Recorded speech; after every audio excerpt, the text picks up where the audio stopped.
Hello students, welcome back to my YouTube channel. आज मैं exercise 6.3 का क्वेश्चन नंबर 13 लेकर के आया हूं। ठीक है, क्लास 10th एनसीईआरटी बुक का क्वेश्चन नंबर 13। देखिए क्या है। D is a point on the side BC of a triangle ABC. ABC triangle की साइड बीसी पर दैट कि एंगल एडीसी यानी ये वाला एंगल जो है वो एंगल बीएसी के इक्वल है, यानी बीएसी यानी ये वाला। ठीक, तो बड़े वाले छोटे वाले ट्राइंगल एडीसी में और बड़े वाले ट्राइंगल बीएसी में एंगल एडीसी एंगल बीएसी के इक्वल है। ठीक, दूसरी चीज आप देखो कि ये एंगल सी जो है ये दोनों ट्राइंगल में कॉमन हो रहा है। ठीक, तो दो एंगल इक्वल हो गए तो वो दोनों ट्राइंगल क्या होंगे, एडीसी और बीएसी क्या होंगे, सिमिलर हो जाएंगे। ठीक, चलो बताते हैं, स्टार्ट करते हैं। In triangle ABC and triangle ADC, ABC और एडीसी में क्या क्या इक्वल है, गिवन है एंगल बीएसी। एंगल बीएसी जो है वो इक्वल है किसके, एंगल एडीसी के, पहला। ठीक, ये गिवन है तो आप लिखोगे यहां गिवन। दूसरा है angle C is equal to angle C, ये क्या है, ये कॉमन है दोनों में, ये एंगल कॉमन है। तो therefore triangle BAC similar to triangle ADC by double A similarity criteria। ठीक है, क्लियर है यहां तक। अब जब ये ट्राइंगल दोनों सिमिलर हो गए तो जाहिर है कि इनके जो करस्पॉन्डिंग साइड्स हैं वो प्रोपोर्शन में होंगे। ठीक, हम जानते हैं कि कोई भी दो ट्राइंगल अगर सिमिलर है तो उनके साइड्स का रेशियो जो है वो इक्वल होता है। ठीक है, यानी corresponding sides are in proportion. तो अब आप देखो यहाँ पे सी ए इंटू सी ए दो बार हुआ है यहाँ पे, तभी सी ए स्क्वायर हुआ है, और यहाँ सी बी है यहाँ सी डी है। ठीक, तो आपको सबसे पहले सी ए अपॉन, अब ये सी ए अगर हम ले रहे हैं तो ये सी ए जो साइड है वो एंगल डी के सामने है। ठीक, और इस ट्राइंगल में भी है, तो इस वाले ट्राइंगल में ये जो सी ए आएगा वो किसके अपोजिट आएगा, एंगल बी के। ठीक, तो एंगल बी के इक्वल कौन सा एंगल है, एंगल डी ए सी यानी ये वाला। तो अगर हम ए सी ए ले रहे हैं, सी ए अगर हम ले रहे हैं इस एंगल के सामने वाली साइड, तो इस एंगल के सामने वाली साइड हम सी डी लेंगे। तो हम क्या लिखेंगे, C A therefore C A upon C D is equal to, अब यहाँ पे हम साइड ले रहे हैं सी बी, किसके अपोजिट, एंगल ए के अपोजिट। तो एंगल ए के अपोजिट साइड ले रहे हैं हम सी बी। चलो भाई दूसरे लेटर अब देखते हैं। ठीक, तो अगर हम बड़े वाले ट्राइंगल की सी बी साइड ले रहे हैं एंगल ए के अपोजिट, तो एंगल ए के इक्वल कौन सा, इस ट्राइंगल में एंगल ए के इक्वल कौन सा एंगल है, डी। तो डी के अपोजिट साइड कौन सा है, सी ए। तो आप यहाँ पे साइड कौन सी लोगे, सी ए। समझ में आ रहा है कि नहीं आ रहा है। ठीक, देखो जो एंगल इसके इस एंगल के करस्पॉन्डिंग एंगल ये है, तो ऑब्वियस है कि अगर हम इसके वाले सामने की साइड ले रहे हैं, अगर इस एंगल के सामने वाली साइड ले रहे हैं अपोजिट साइड सी बी, तो ऑब्वियस है कि इस एंगल के सामने वाली साइड सी ए लेंगे हम दूसरे ट्राइंगल में। ठीक, ये लिया हमने। तो अब देखो यहाँ पे क्रॉस मल्टीप्लाई के थ्रू अगर, तो देखो यहाँ पे सी ए स्क्वायर हो जाएगा और ये हो जाएगा आपका C B into C D. बोलो सही है कि नहीं सही है। तो यही हमें प्रूव्ड करना था। अब यहाँ पे जब आपने लिखा है तो यहाँ पे आपको ये रीजन देना पड़ेगा कि corresponding sides are corresponding sides are in proportion। Corresponding side जो होती है वो प्रोपोर्शन होती है किसकी, of similar triangle. Similar triangle, similar triangle की जो करस्पॉन्डिंग साइड्स होती है वो क्या होती है, आप वो प्रोपोर्शन में होती है। ठीक है, तो जिसकी हेल्प से हम यहाँ पे क्रॉस मल्टीप्लाई से ये वाला जो हमें शो करना था हमने यहाँ पे प्रूव कर दिया। तो फाइनली ये क्वेश्चन नंबर 13 कंप्लीटेड। ठीक, अब चलते हैं क्वेश्चन नंबर 14 पे। Now see the question number 14। अब क्वेश्चन नंबर 14 में देखिए क्या कह रहा है, sides A B and A C and median A D.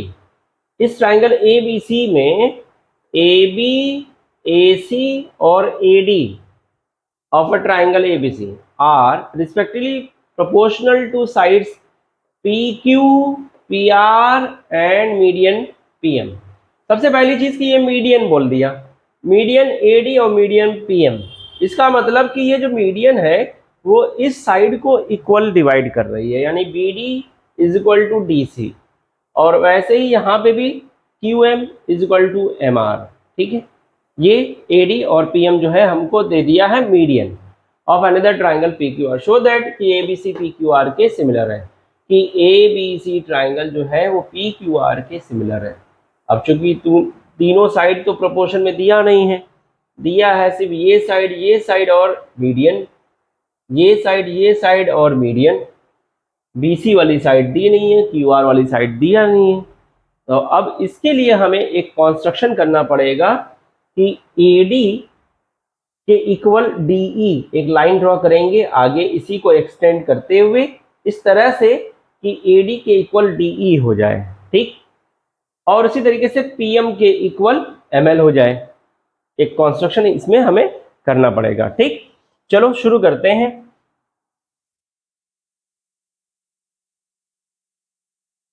कॉन्स्ट्रक्शंस, सबसे पहले क्या करेंगे हम कि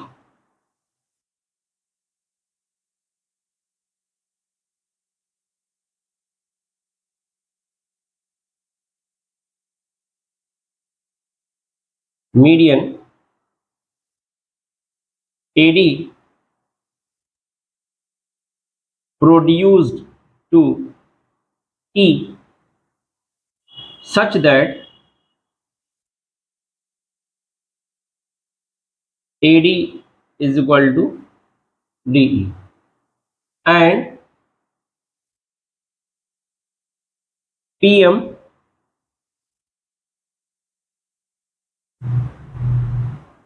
produced to L such that PM is equal to ML। ये कर लिया आपने, ये कॉन्स्ट्रक्शन था। ठीक, अब गिवन क्या है, given AB PQ, AC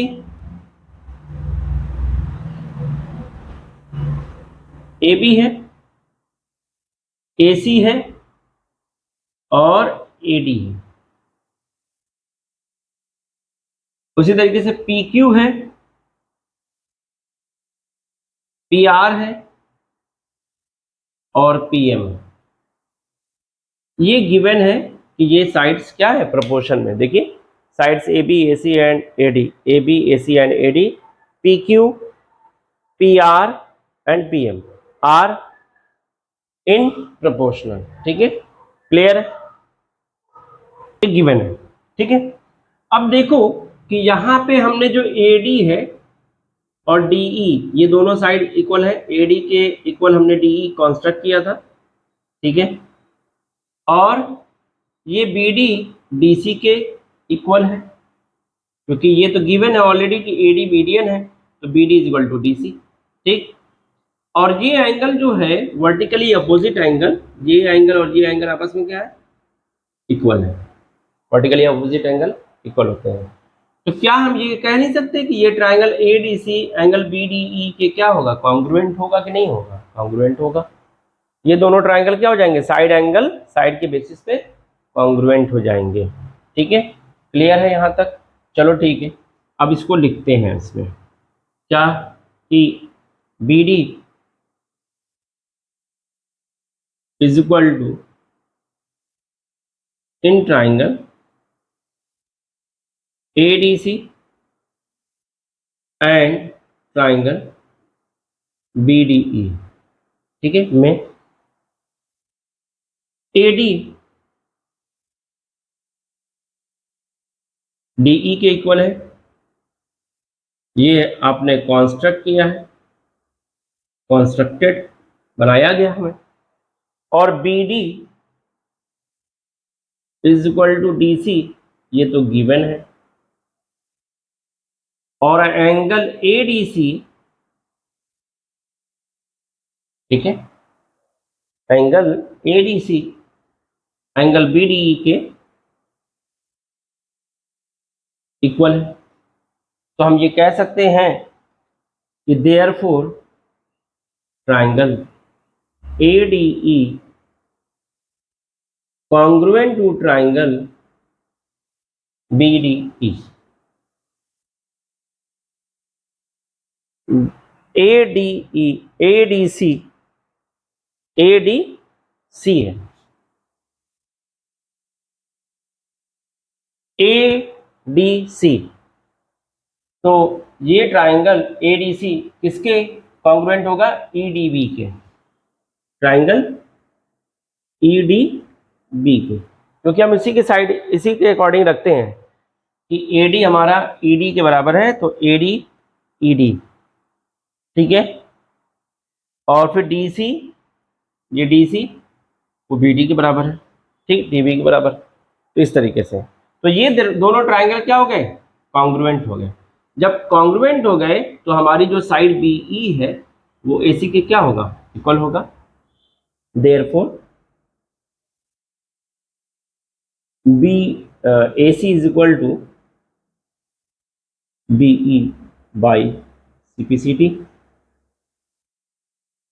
corresponding parts of congruent triangles are equal।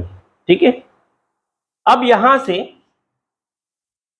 जी हो गया, ठीक है, तो हम ये कह सकते हैं कि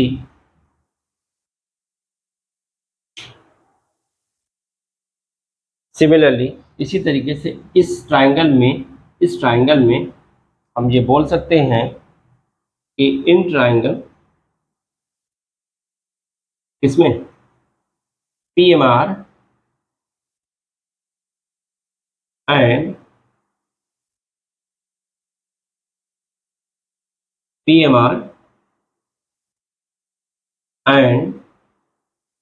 LMQ, ट्राइंगल LMQ में हमने यही चीज किया है सेम, कि हमने PM is equal to ML draw किया है, कॉन्स्ट्रक्ट किया है। सेम चीज आप इसमें भी करोगे, आप कॉन्स्ट्रक्टेड, और QM is equal to MR, ये आपका गिवन है,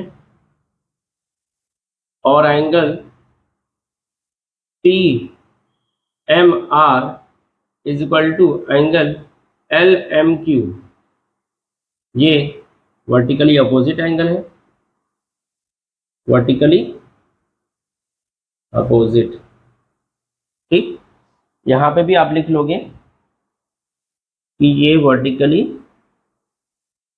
अपोजिट है, ठीक है, क्लियर। तो जब वर्टिकली अपोजिट हो गए तो ये ट्राइंगल भी इस ट्राइंगल के क्या हो जाएगा? कॉन्ग्रुएंट हो जाएगा। तो therefore triangle PMR congruent to triangle LMQ by SAS congruency criteria। यहां पे भी वही चीज थी, बाई SAS कॉन्ग्रुएंसी क्राइटेरिया से ये दोनों ट्राइंगल कॉन्ग्रुएंट हो गए। ठीक, यहां तक क्लियर है। चलो, जब ये हो गया तो अब चलते हैं यहां पे, इसको इरेज कर देते हैं, अब इसका कोई काम तो है नहीं, जरूरत खत्म।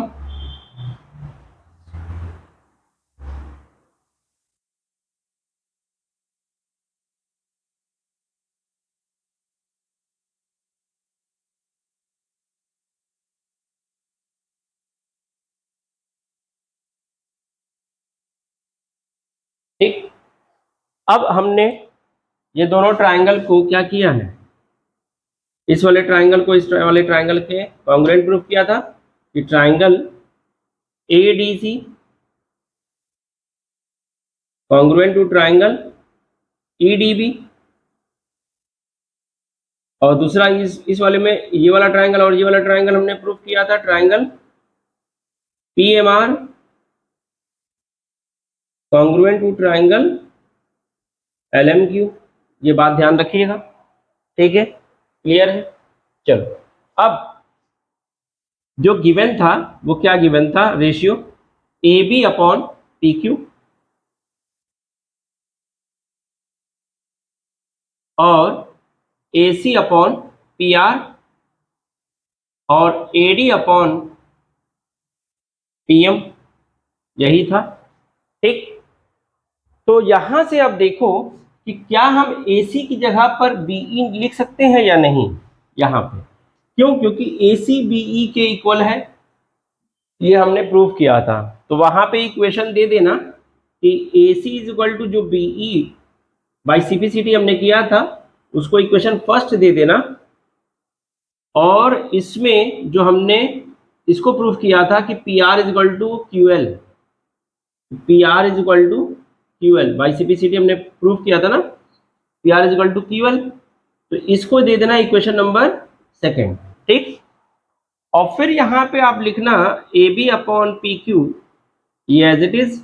तो ए सी की प्लेस पर हम बीई रख सकते हैं और पी आर की जगह पर हम क्यू एल रख सकते हैं, और जो ए डी है, ए डी, तो इसको हम 2 टाइम्स ए डी लिख सकते हैं और इसको भी 2 टाइम्स पी एम लिख सकते हैं। ठीक है, क्योंकि 2 2 कट जाएगा, फिर से हमारा A D upon P M ही आएगा। ठीक, अब आप देखो कि बीई ये वाली साइड आ गया, A B upon P Q और बीई अपॉन क्यू एल, और यहां 2 टाइम्स ए डी मतलब ये हो जाएगा ए ई अपॉन पी एल। तो यहां पे हम इसको टू ए डी को हम ए ई लिख सकते हैं। यहां पे लिखना पहले कि from equation first and second, first और सेकेंड से, ठीक है, ये इक्वेशन दिया था। तो A B upon P Q is equal to B E upon Q L is equal to A E upon P L. अब आप इसको गौर से देखो कि ये इस ट्राइंगल में ए बी ई की साइड है या नहीं है। इस ट्राइंगल ए बी ई की साइड है, ए बी बी ई और ए ई, ए बी बी ई और ए ई, है ना। उसी तरीके से इस वाले ट्राइंगल में देखो पी क्यू एल में पी क्यू है, क्यू एल है, पी क्यू है, क्यू एल है और पी एल है ना। तो इस ट्राइंगल ए बी ई और पी क्यू एल में जब करस्पॉन्डिंग साइड्स यानी इनके साइड्स के रेशियो अगर इक्वल है, तो क्या हम ये नहीं बोल सकते हैं कि ये दो ट्राइंगल जो है आपस में सिमिलर हैं। तो आप बोल सकते हो कि therefore triangle A B E similar to triangle P Q L by S S S similarity criteria. ठीक है, अब देखिए जब यहां पर आपने इन दोनों ट्राइंगल को सिमिलर प्रूफ कर दिया, तो ऑब्वियस है कि हम ये कह सकते हैं कि ये वाला एंगल इस वाले एंगल के क्या होगा, इक्वल होगा by CPCT. Corresponding parts of similar triangles are equal, similar CPCT नहीं, बाय सिमिलरिटी क्राइटेरिया से हम ये कह सकते हैं कि एंगल ए यानी एंगल बी ए ई जो है वो एंगल क्यू पी एल के बराबर होगा। तो therefore angle B A E is equal to angle QPL by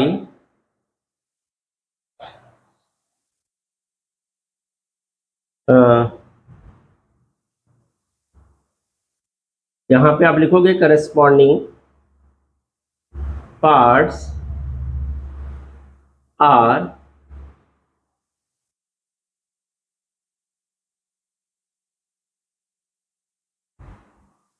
corresponding angles are equal of similar triangle of similar triangle. ठीक है, करस्पॉन्डिंग एंगल्स जो होते हैं सिमिलर ट्राइंगल के वो आपस में क्या होंगे, इक्वल होंगे। इसीलिए angle B A E angle Q P L के इक्वल होगा। क्यों? क्योंकि ये दोनों ट्राइंगल क्या है, सिमिलर प्रूफ कर चुके हैं। अब फिर से देखो, यही चीज हम इधर भी कर सकते थे कि हमने ये साइड तो बढ़ाई है, इसको इससे जोड़ दें, जोड़ दिया। ठीक है, तो क्या हो जाएगा, ये ट्राइंगल क्या हो जाएंगे, सिमिलर हो जाएंगे, कॉन्ग्रुएंट हो जाएंगे। क्यों? क्योंकि देखो यहाँ पे ए डी डी ई के इक्वल हो जाएगा और बी डी डी सी के इक्वल हो जाएगा और ये एंगल इस एंगल के इक्वल हो जाएगा। तो ये दोनों ट्राइंगल क्या हो जाएंगे, आपस में कॉन्ग्रुएंट हो जाएंगे इसमें। तो यही कॉन्ग्रुएंट हो जाएंगे, तो उसी तरीके से हम ये भी एंगल बोल सकते हैं कि ये वाला एंगल इस वाले एंगल के इक्वल हो जाएगा, जब आप इसमें भी ड्रॉ कर लेना।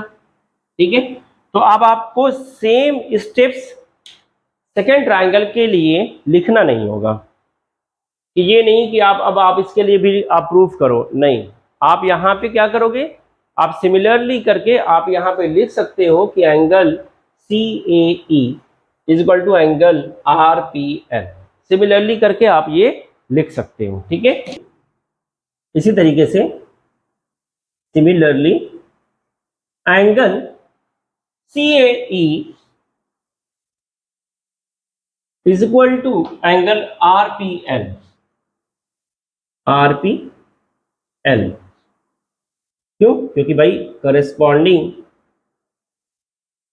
Angles are equal of similar triangle, ये लिख सकते हैं ना। ठीक है, क्लियर है। अब आप देखो, इसको इक्वेशन ले लो थर्ड और इसको इक्वेशन ले लो फोर्थ, और इन दोनों इक्वेशन को ऐड करो। ठीक है, दोनों इक्वेशन को क्या करेंगे, ऐड करेंगे। चलिए ऐड करके दिखाते हैं। एंगल बी ए ई पहले लिखेंगे on adding equation third and fourth. ठीक, ऐड करने पर angle B A E plus angle C A E is equal to angle Q P L plus angle R P L, R P L. अब देखो B A ई और सी A ई ये दोनों angle को अगर हम ऐड कर दें, ये एंगल और ये एंगल, ठीक है, ऐड कर दें, क्या हो जाएगा, इन दोनों को ऐड करने पर बी ए सी हो जाएगा कि नहीं। तो angle B A C is equal to ये वाला एंगल क्या हो जाएगा, क्यू पी आर हो जाएगा, एंगल क्यू पी आर हो गया। ठीक, अब आपको पहले से गिवन है, अब इसको इक्वेशन ले लो 5। ठीक, और पहले से गिवन है कि A B upon A C, A B upon P Q is equal to A C upon P R, ये तो पहले से गिवन है। ठीक, इसको ले लो इक्वेशन 6। अब दोनों इक्वेशन से देखो, ये साइड और ये एंगल, ये साइड और ये एंगल, यानी कि इन दोनों साइड के जो रेशियोज हैं वो आपस में क्या है, इक्वल है। बी ए अपॉन क्यू, ये A B upon P Q is equal to A C upon P R, ये गिवन है। और included angle B A C angle P Q P R के इक्वल है ये भी। तो आप क्या लिख सकते हो कि फ्रॉम इक्वेशन 5 and 6 5 और 6 से क्या ले सकते हो कि एंगल ट्राइंगल BAC, ट्राइंगल